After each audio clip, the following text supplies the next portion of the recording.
복을 주시기를 원하며 너를 지키시기를 원하시며 여호와는 그 얼굴을 너를 향하여 드사 은혜와 평강 주시길 원하노라. 너를 보배롭고 존귀하게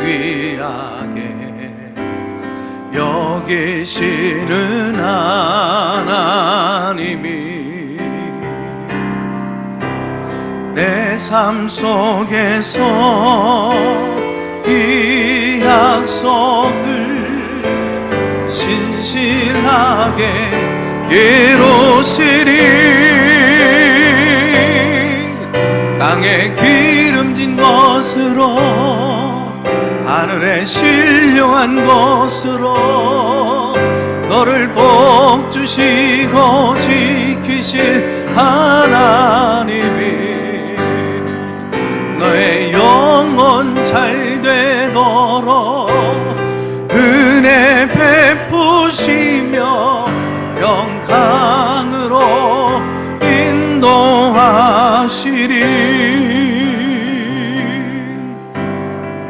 아멘. 평강의 하나님이.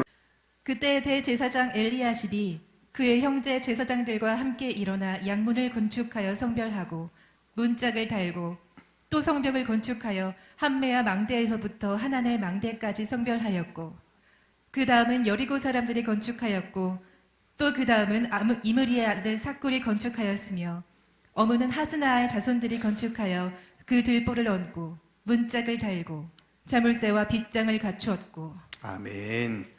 한번 따라서 하겠습니다. 무너진 성벽을 재건하십시다. 성도님들이 새해가 되어지면 올 한해는 꼭 성경 일독해야지, 매일 성경 읽어야지 결심을 하고 시작하죠. 창세기가 잘 흘러갑니다. 또 출애굽기를 잘 읽었습니다. 그런데 레위기에 가면 성경이 더 이상 진도가 나가지를 않아요. 위기를 맞이한 거죠. 그래서 레위기입니다. 금년에는 신약 성경부터 읽어봐야지 마태복음 1장을 쫙 펼쳤는데 웬걸 누구는 누구를 낳고 누구는 또 낳고 또 낳고 이거 무슨 산부인과 병원도 아니고 이게 뭐야 하고 닫아버립니다. 성경을 쭉 읽어 내려가다 보면 오늘 본문도 바로 그 장 가운데 하나예요. 누구는 어느 성벽을 건축하고 누구는 또 어느 성문을 달았다. 뭐 계속해서 끊임없이 반복되어져서 성수축하고 성문을 달았다 이런 얘기예요. 무슨 건설회사 얘기하려고 하는 것도 아니고 약사도 아니고 이게 뭘까 싶은 느낌이 듭니다. 오늘 본문은 왜 이러한 지루한 얘기를 계속해서 반복되어져서 기록되어져 있을까요? 모든 성경에는 메시지가 있고요, 의미가 있는 거거든요. 이것을 발견하는 게 성경을 공부하는 거고 이거를 가르쳐 드리는 게 설교라는 거죠. 모든 구절 속에는 하나님이 계셔요. 중요한 메시지가 있다고요. 모든 사람 하나하나에 의미가 있고 모든 사건 속에 하나님의 특별한 개입된 관심, 간섭이 있습니다. 오늘도 마찬가지예요. 구원받은 우리 한 사람 한 사람 소중하지 아니한 사람 하나도 없고요. 내가 지금 일하고 있는 모든 삶의 터전 일터가 의미 없는 곳 하나도 없습니다. 그래서 그 어느 것 하나 버려서도 아니 되고 무너뜨려서도 아니 됩니다. 무너졌다면 반드시 일으켜 세워야 합니다. 그 말씀이 오늘 본문이 말하고자 하는 메시지 교훈입니다. 오늘 본문은 BC 445년에 있었던 예루살렘 성벽 재건 역사를 기록한 내용이에요. 성벽을 기록하고 이제 성벽을 재건하고 BC 430년경에 이 느헤미야서를 기록했다고 한다면 이 느헤미야서는 아마 구약의 마지막 성경 중에 하나가 될 겁니다. 이 성경 이후에 400년 암흑시대가 접어들어가게 되어지죠. 하나님의 계시가 전혀 나타나지 아니하는 이 암흑시대, 긴 시간으로 접어들게 되어지죠. 그리고 이 400년 후에 드디어 신약의 문이 열려지게 됩니다. 여기 성벽 재건의 역사는 단순히 성벽을 쌓았다 의미만은 아니에요. 당시 무너진 백성들의 그 신앙을 세운 사건입니다. 허물어진 예루살렘 주민들의 마음을 세운 사건이요, 희망을 일으킨 사건입니다. 깨어진 가정과 사회 공동체를 일으킨 사건이에요. 한 민족, 이스라엘 국가를 세운 그런 사건이 되는 것입니다. 오늘 본문은 오늘 저와 여러분에게 도전하고 있습니다. 당신은 무엇이 무너졌습니까? 네 믿음이 잘 서 있느냐? 네 예배 굳건히 잘 서 있느냐? 너 예배 무너지지 않았니? 기도의 제단은, 봉사의 헌신은 하나님 앞에 잘 세워져 있니? 너 건강 무너지지 않았어? 네 가정은 잘 서 있느냐? 세상으로부터 하나님께 주시는 그 복을 받아 살아가는 삶의 터전, 그 사회 환경, 그 너의 모든 그 사업도 잘 서 있느냐? 지금 자기 자신에게 물어보는 겁니다. 넌 무엇이 무너졌니? 오늘 이 본문이 저와 여러분에게 지금 도전을 주고 말씀을 하고 있는 것입니다. 본문의 주인공 느헤미야는 페르시아 제국 아닥삭스다 왕의 비서 업무, 경호를 감당하던 그 관장, 그러니까 장관 정도 되어지는 인물입니다. 어느 날 70년 포로에서 되돌아와 살던 고국 땅 성벽이 무너지고, 그리고 성문이 불에 다 허물어졌다. 그래서 백성들은 환난을 당하고 있고, 또 이스라엘 백성들은 이방 민족에게 능욕을 당한다는 이 소식을 듣게 됩니다. 느헤미야는 가슴을 부둥켜 안습니다. 옷을 찢습니다. 수일을 슬퍼하며 울며 금식하며 기도하다가 아닥삭스다 왕의 조서를 받고 이제 고국 땅 예루살렘의 총리가 되어져서 돌아옵니다. 그리고 무너진 성벽과 성문들을 백성들과 함께 수축하였더라라고 하는 이야기지요. 오늘 본문은 우리의 모든 삶의 현실 속에서 모든 것이 허물어지고 푹푹 쓰러지고 무너져 내리는 전방위적인 그런 위기 상황 속에서 우리는 내가 무너뜨렸던지, 내 주변에 무엇이 허물어지고 무너졌던지 간에 이것들을 그대로 방치하면 아니 될 것이며, 어떻게 이 무너진 것들을 일으켜 세울 수 있는지에 대한 그 원리, 비결, 능력을 가르쳐주고 있는 말씀입니다. 오늘 이 말씀을 통해서 무너진 여러분의 모든 그 성벽과 그 성문들을 다시 일으켜 세워 수축하시는, 포기한 모든 것들이 새롭게 세워지는 은혜가 있기를 주님의 이름으로 축원합니다. 모든 것이 무너지고 허물어진 상황 속에서 느헤미야는 제일 먼저 무엇을 수축할까요? 무엇을 재건할까요? 따라서 합니다. 첫째로 양문을 수축했다.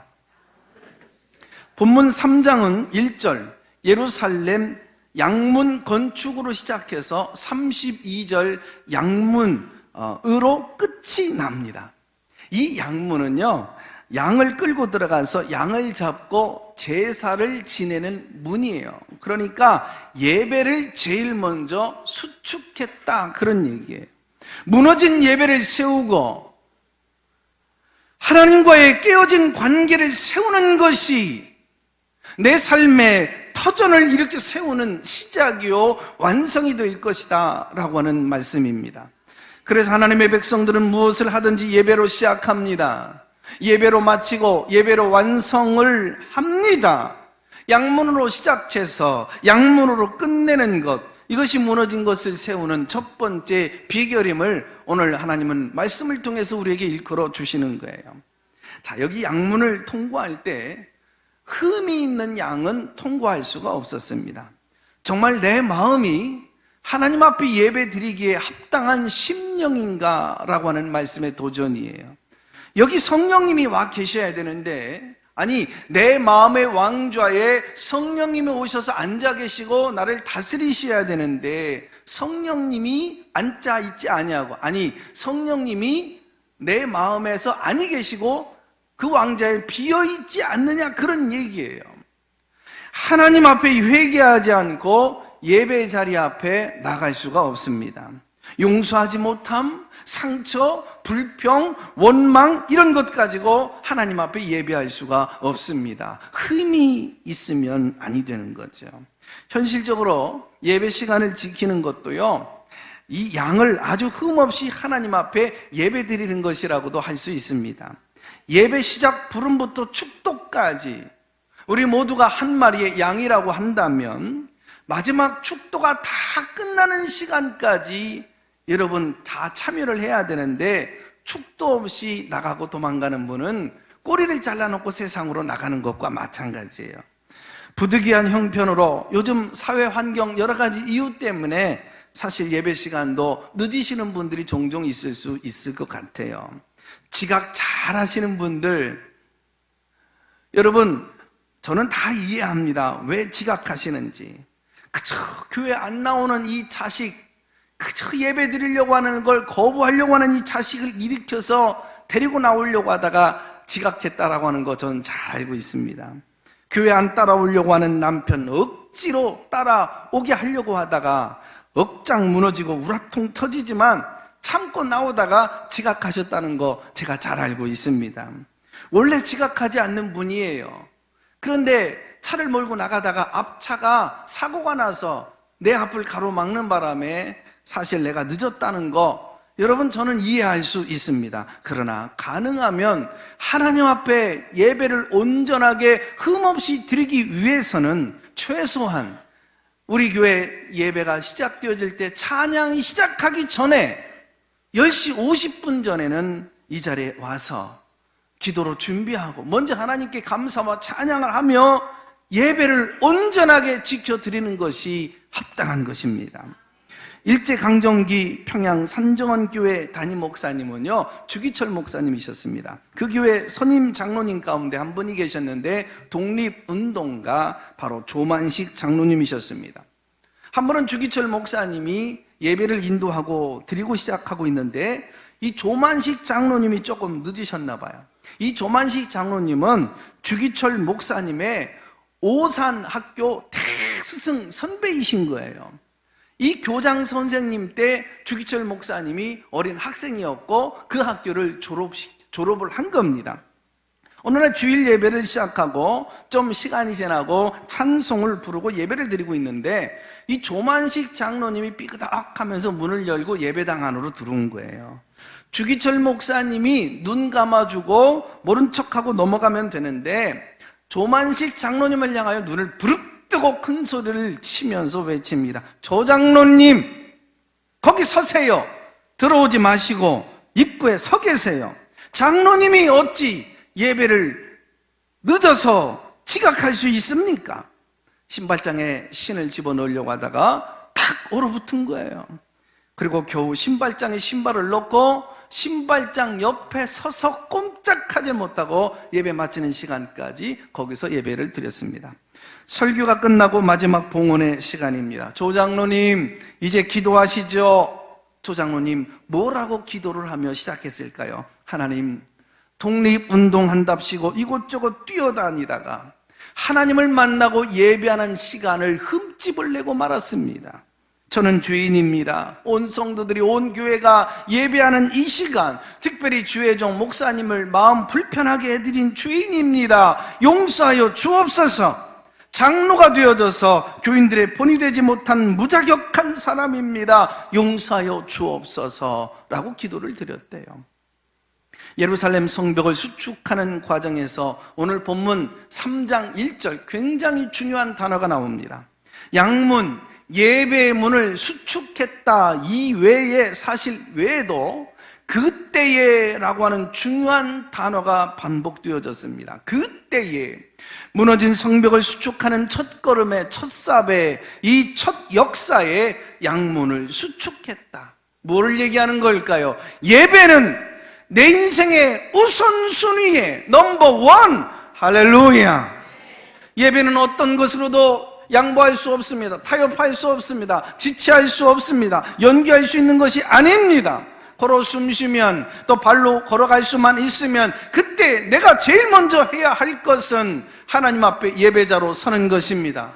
우리 인생에 아무리 급한 일이 있어도 다른 일에 쫓겨서도 아니 될 일이며 우선순위 1번, 생명하고도 맞바꿀 수 없는 여러분 1번이 예배인 줄로 믿습니다.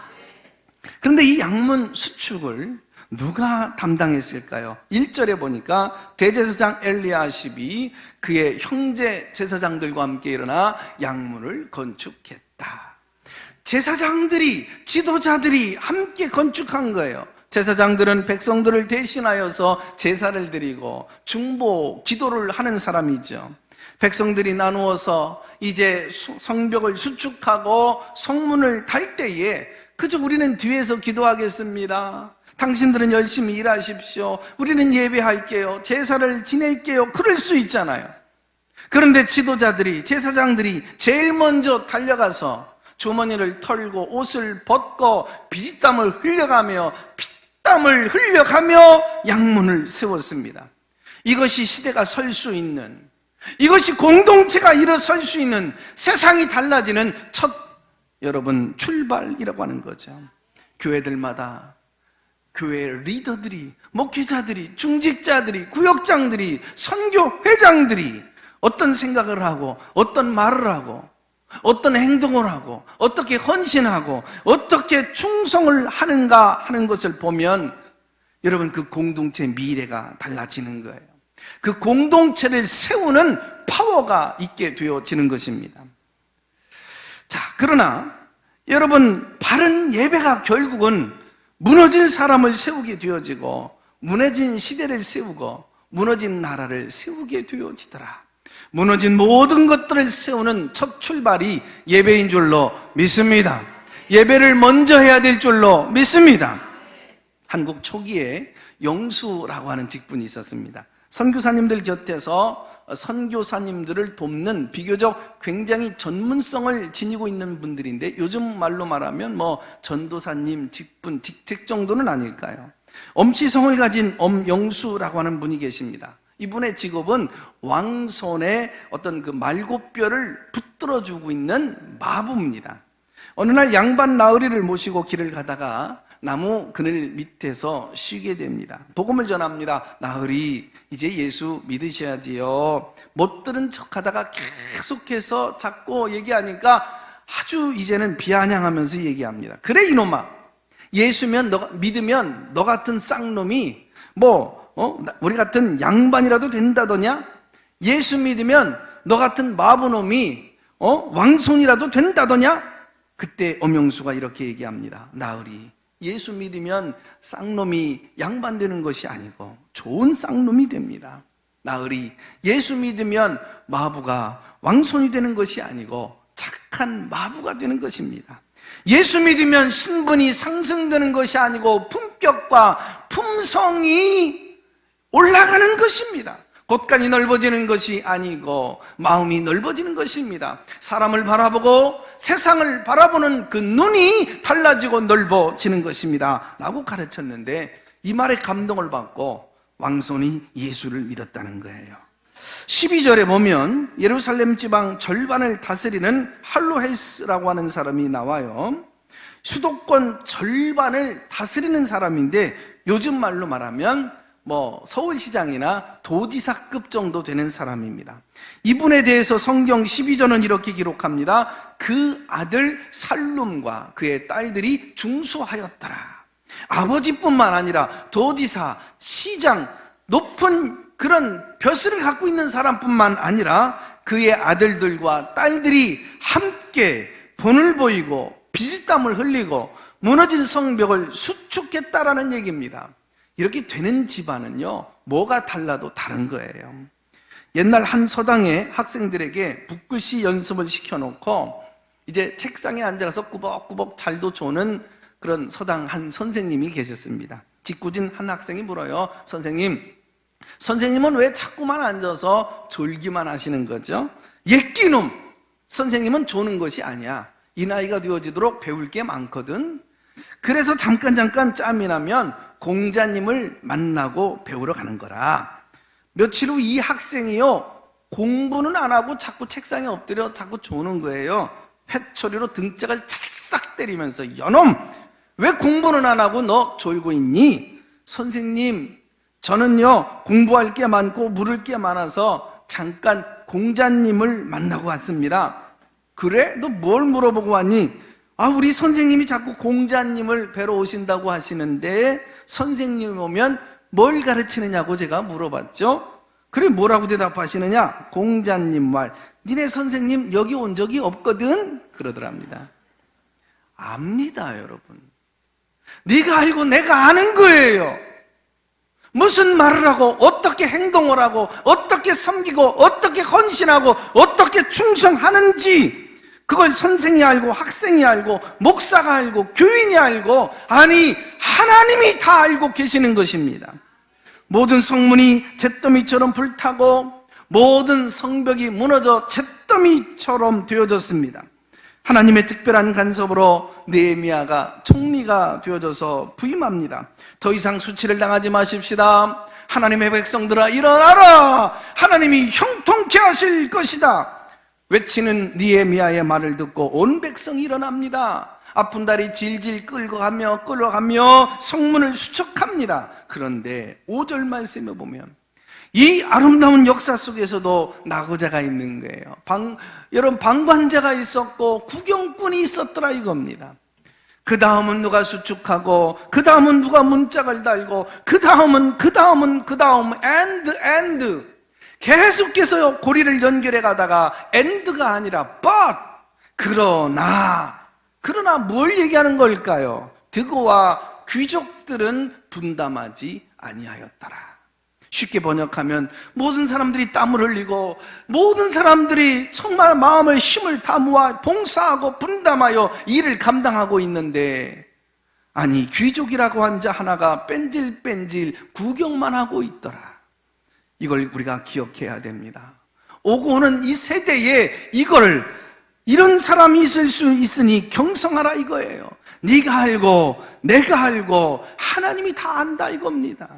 언제나 드고나 귀족은 있는 게고 예수님이 가룟 유다는 있는 게고 힘들다고 어렵다고 사역 뿌리치고 도망가는 대마가 있을 수 있는 게입니다. 이 모든 것 하나님이 알고 계시는 겁니다.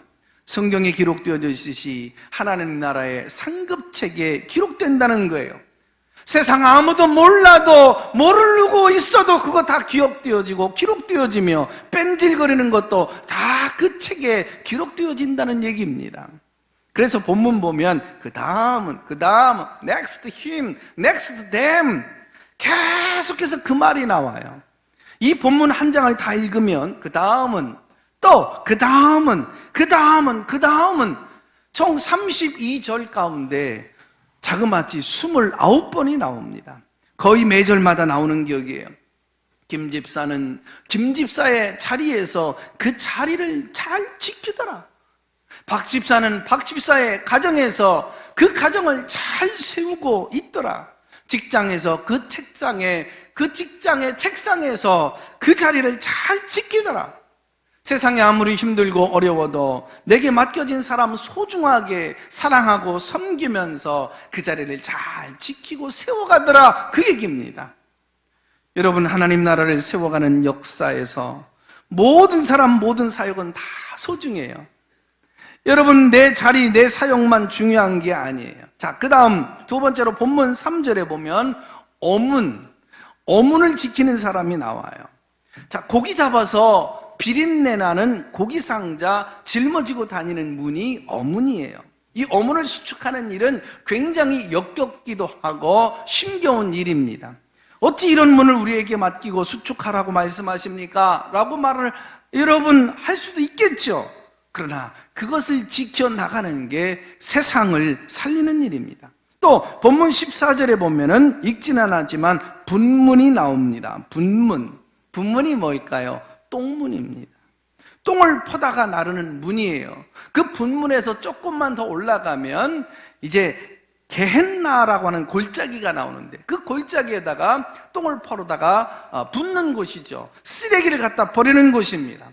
그러니까 그곳은 1년 365일 이제 똥 냄새가 나고 쓰레기 타는 연기가 하늘을 진동하게 되지요.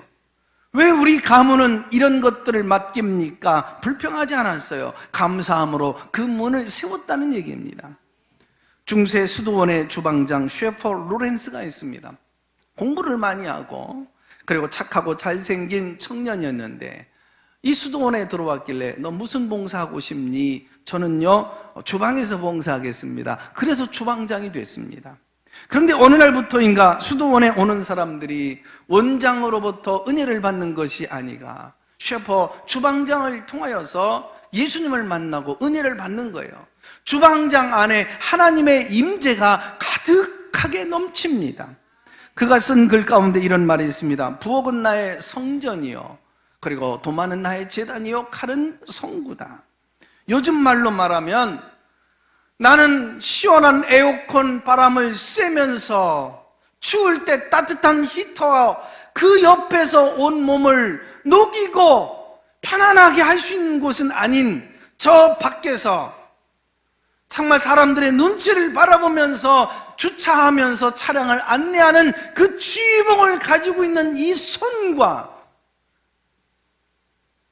지금 강단에서 말씀을 전하면서 손을 들어 힘차게 말씀을 선포하는 그 손, 목사님의 손과 매 한 가지 동일하다. 지금 카메라를 붙들고 지금 방송실에서 컴퓨터를 붙들고 기계를 조작하는 이 손이나 목사님이 설교하는 저 제단과 지금 이 손길과 전혀 다를 게 없더라 그런 얘기입니다. 구역에서 두세 명 앉혀놓고 구역 모임을 갖는 그 자리가 골고다 언덕의 자리라는 얘기예요. 아이 한두 명을 앉혀놓고 공부를 가르치는 그 자리가 주님이 십자가에 매달리는 골고다 언덕의 자리가 되는 것입니다. 양 한 마리가 네 다리 뚝 부러지고 눈이 툭 튀어나오고 피를 줄줄 흐르며 매매 신음하며 우는 그 자리가 우리의 모든 죄를 담당하고 하나님 앞에 죽어가는 그 자리가 죽은 영혼을 살리는 자리요 지옥의 백성들을 하나님의 백성으로 살아나게 하는 자리, 그 자리가 바로 아이 한 명을 앉혀놓고 가르치는 자리라는 얘기인 것입니다. 여러분, 찬양대에 찬양을 하면서 찬양팀에서 찬양을 하면서 홀로 서 있는 그 자리가 그 누구도 전도의 현장에서 전도하기를 부담스러워하고 바쁘다 분주하다 어쩌하다 해서 여러분 다 뒤로 물러서 있는 그 자리에 혼자 여러분 영혼을 구원하기 위하여 섬겨가며 사랑하며 여러분 그 자리를 지켜가고 있는 그것이 하나님의 몸된 교회를 세워가는 자리가 된다는 그런 얘기입니다.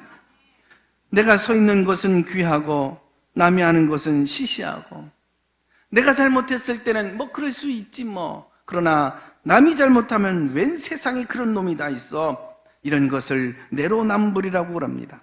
내가 다른 사람을 비판하면 나는 그를 사랑하기 때문에 그렇다고 그러고, 여러분 남이 나를 비판하면 속 좁은 비인격자라고 말합니다.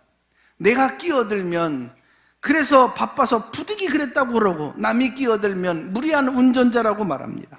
내가 화를 내면 소신이고 남이 내게 화를 내면 이거는 옹졸한 인간이 되어버립니다. 내가 아프면 쉬어야 할 때고 남이 아프면 체력의 문제라고 비아냥거립니다. 내가 옷을 잘 입으면 센스라고 말하고 남이 옷을 잘 입으면 사치라고 그럽니다.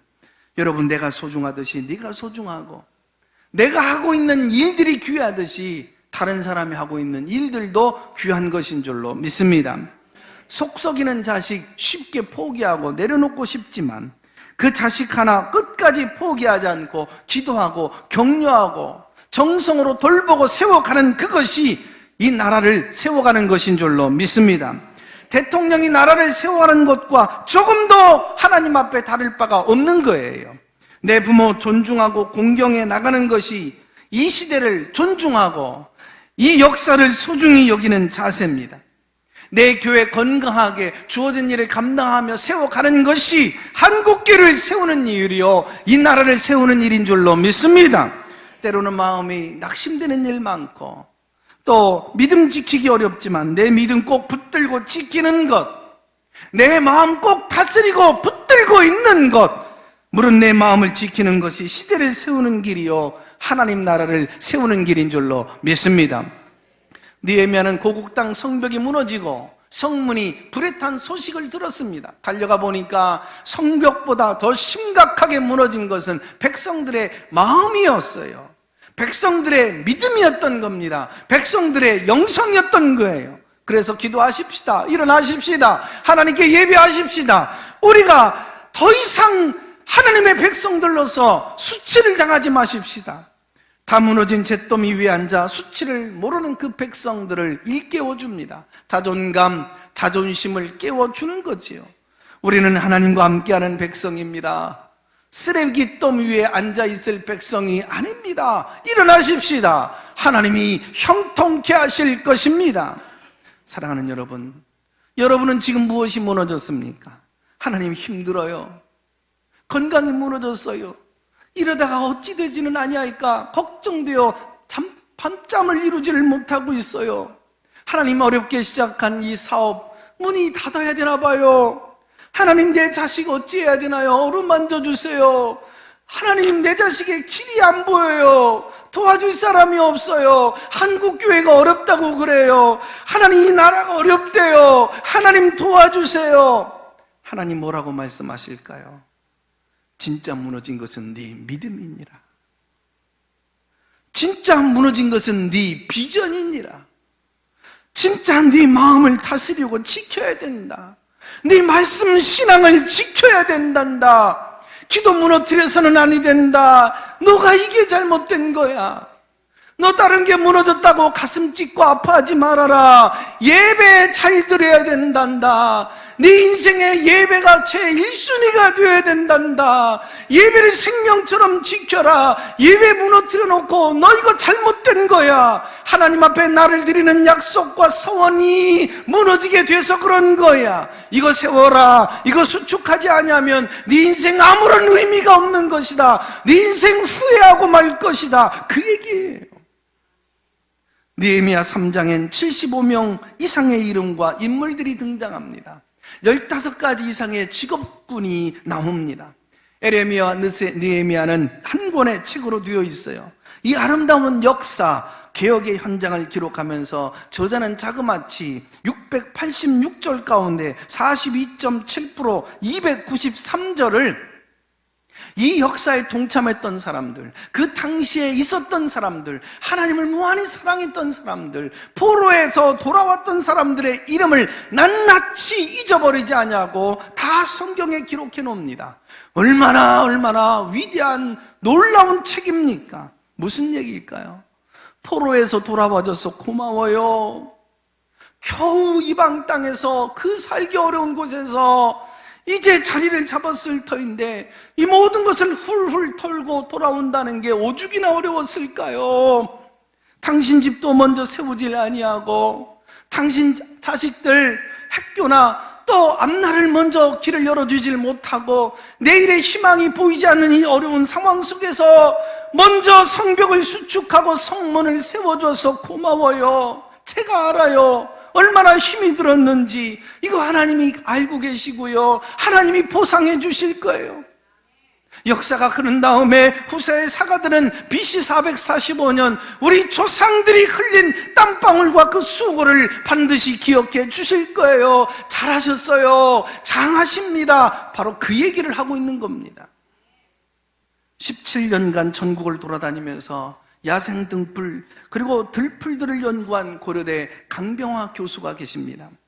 17년 동안 무려 4,500여 종의 잡초들 이 들풀들의 씨앗을 모아서 연구했는데 그 연구의 결론이 무엇입니까?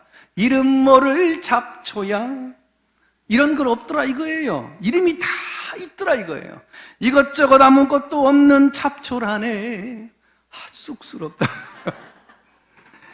여러분 이런 걸 없더라 이거예요. 그 안에 생명이 있고 의미가 있고 그 안에 향기가 있고 그 안에 아름다움이 있고 그 안에 다 멋이 있더라 이거예요. 그래서 그 17년의 결론이 뭐냐? 하나님이 만든 풀 가운데 잡초는 없더라. 다 하나님이 간섭해 주시고 하나님이 기르시더라 그런 얘기예요. 밀밭에 잡초가 심겨지니 잡초가 된 것뿐입니다. 들풀 가운데 밀이 돋아나면 밀이 잡초가 되는 거예요. 콩밭에 보리가 나면 보리가 잡초가 됩니다. 모든 풀 속에 이와 같이 이름이 있고 생명이 있고 나름의 멋이 있다, 그런 얘기예요. 하나님의 사랑 그 누구도 꺾여져 있으면 안 됩니다. 소중한 존재이니만큼 누구도 그 자리에서 무너져 있으면 아니 됩니다. 당신은 소중한 사람, 당신은 존귀한 사람, 이 세상에 하나뿐인 당신은 너무나도 소중한 사람. 당신은 소중한 사람입니다. 당신은 존귀한 사람이에요. 그러기에 당신이 무너지면 안 됩니다. 가장인 당신이, 리더인 당신이, 하나님의 사람인 당신이 무너지면 안 됩니다. 당신의 믿음과 신앙과 영성을 무너뜨려서는 안 됩니다. 당신이 무너지면 하나님 나라의 역사에 무대가 사라지고 무너지는 것입니다. 여러분의 가정의 소중한 자녀들 무너뜨리시면 안 됩니다. 내가 붙들고 있는 조그마한 사역, 여러분 하찮게 여기지 말고 이 사역 소중히 붙들고 지켜나가야 됩니다. 아무것도 아닌 것 같다 무너뜨리면 우리 아가페 교회가 무너지는 것입니다. 한국 교회가 세계 열방이 함께 무너져 내리는 것입니다. 75명의 소중한 사람들, 15개의 직업들, 여러분들도 직장생활 사업이 힘이 드시죠? 그러나 어떻게 하든지 간에 여러분의 믿음을 꼭 붙드십시오. 여러분의 영성이 퇴보되지 않도록, 침체에 빠지지 아니하도록 여러분의 영성 마음을 꼭 붙드십시오. 예배 무너지면 안 됩니다. 기도 무너뜨려서는 안 됩니다. 낙심하지 마십시오. 하나님이 함께 해주실 줄로 믿습니다. 한국교회요, 사랑하는 하나님의 사람들아, 더 이상 수치를 당하지 말자. 아무것도 없이 깡통 들고 살아도 내 마음, 내 믿음 무너뜨리지 말고 당당하시길 바랍니다. 품위 있고 품격 있게 살아갈 수 있기를 바랍니다. 하나님 앞에 섰을 때 여러분의 이름이 당당하게 생명책에 기록되어져 있을 줄로 믿습니다. 하나님 아버지 고맙고 감사합니다. 오늘 이 예배를 통하여 접어두었던 기도의 제목들을 펼쳐들게 하여 주시옵소서. 다시 말씀을 펼쳐들게 하여 주시옵소서. 다시 내 곁에 있던 하나님의 사람들이 손잡고 일어나는, 마음이 벌떡 일어나는, 희망과 꿈이 불붙는 소중한 이 예배가 되게 하여 주시옵소서. 예수님의 이름으로 기도합니다. 아멘. 아멘.